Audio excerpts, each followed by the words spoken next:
नमस्कार, मेरा नाम हिरानंद श्रीवास। मैं गाँव में रहता हूँ और लेमन ट्री होटल में एक इलेक्ट्रीशियन का जॉब करता हूँ। एक गरीब आदमी हूँ मैं।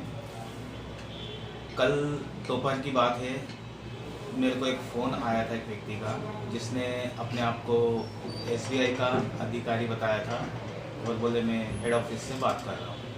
उस व्यक्ति के पास पहले से मेरी सारी जानकारी थी, जैसे मेरा नाम पूरा, मेरी डेट ऑफ बर्थ, मेरे घर का पता, मेरी माताजी का नाम, उसको सब पता था। उस व्यक्ति ने मुझे अपने झांसे में लेकर मुझसे कार्ड बनाने को कहा। मैंने पूछा सर कौन सा कार्ड? तो बोले जो आपका पुराना कार्ड है वो ब्लॉक है और आपको इसको री इशू कराना पड़ेगा, तब ये आपके काम आएगा। मैं उसकी बातों में आ गया और मैंने हाँ कर दिया। उस व्यक्ति ने मेरे को दूसरा कार्ड भी इशू करवा दिया, जो मुझे बाकायदा ब्लू डार्ट कोरियर सर्विस से प्राप्त हुआ।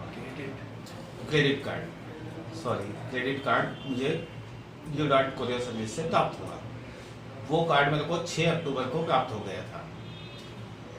उस व्यक्ति ने मुझे कल की डेट में फिर से फ़ोन लगाया और करीब 2 से 2:30 बजे के बीच में, और उसने मुझे अपना परिचय देते हुए कहा कि मैं राजेंद्र कौशिक बोल रहा हूँ और आपका कार्ड आपको प्राप्त हो गया। तो मैंने कहा हाँ सर, मिल गया। फिर उस व्यक्ति ने बोला कि ठीक है, आपका कार्ड एक काम करो, बोले ऑनलाइन ट्रांजैक्शन के लिए तैयार करवा देता हूँ। अब उस व्यक्ति ने सब कुछ बताया था मुझे, तो मैं उसके झांसे में था कि हाँ भाई ये एसबीआई बैंक का अधिकारी है, और मैंने उसकी बातों में आकर अपना सारा डिटेल शेयर करते हुए उसको ओटीपी भी बताया। उसने ओटीपी लेकर, एक मैसेज भी आया मुझे बैंक से कि आपका ऑनलाइन ट्रांजैक्शन अकाउंट रेडी हो गया है। मैं बिल्कुल निश्चिंत था कि हाँ ठीक है, मेरा ये काम हो गया, और मैं अपने घर पे ही था। करीब 15-20 मिनट के बाद, यानी वही 2:30 बजे के लगभग, मेरे को एक मैसेज आया कि अमेज़ॉन पे के थ्रू मेरे क्रेडिट कार्ड से 97,098 रुपये निकाल लिए गए। मैं बहुत घबरा गया। मैं तुरंत राव में रहता हूँ, मैं राव के थाने पहुँचा। वहाँ जाकर मैंने बात करी तो वहाँ से मुझे बताया गया कि आप यहाँ पे तो आपका कुछ भी नहीं होगा, आप इंदौर जाइए साइबर सेल में।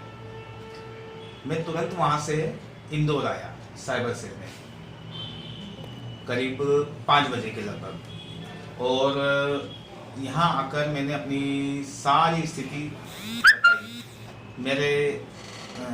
सारा मेरा ये विवरण सुनने वाले अपने पुलिस अधीक्षक सर थे, विनोद सर थे और विशाल सर थे। इन्होंने बिठाकर मुझे काफ़ी अच्छे से सुना, मेरा सारा विवरण सुना, और फिर उन लोगों ने कुछ तो भी किया व्हाट्सएप पे जो मुझे नहीं पता है। व्हाट्सएप पे उन्होंने कुछ किया, करीब आधे घंटे तक वो परेशान होते रहे और मुझे बैठा के रखा कि आप यहाँ बैठो और हम कर रहे हैं कोशिश। उन्होंने आधे घंटे कोशिश करी, फिर उन्होंने मेरे को ये बोला कि देखिए हमने हमारी तरफ से जो करना था वो कर दिया है, और अब आप आराम से घर जाइए और कल आप 11 बजे तक हमें डिस्प्यूट फॉर्म बैंक से ला कर दीजिएगा ताकि हम रिपोर्ट दर्ज कर सकें। किंतु आज जब 3 तारीख को मैं डिस्प्यूट फॉर्म लेके यहाँ पहुँचा तब 2 बज चुके थे। बैंक में मुझे काफ़ी टाइम लग गया क्योंकि बहुत भीड़ थी, और उस दौरान बीच रास्ते में ही मुझे विनोद सर का कॉल आया। मेरी उनसे बात हुई तो उन्होंने कहा कि आपके लिए खुशखबरी है, आप कहाँ हो, जल्दी आ जाओ। मेरे को मन में वही आया कि शायद भगवान ने मेरी सुन ली, और मैं जल्दी से यहाँ पहुँचा। यहाँ पहुँचते पहुँचते मुझे 2 बज चुके थे। जैसे ही मैं आया तो विशाल सर और विनोद सर दोनों से मुलाकात हुई। उन्होंने कहा कि अब घबराने की ज़रूरत नहीं है, तुम्हारा पेमेंट रुक गया है, कैंसिल हो गया है, तुम्हारे अकाउंट में आ गया है। मुझे बहुत अच्छा लगा, बहुत खुशी हुई।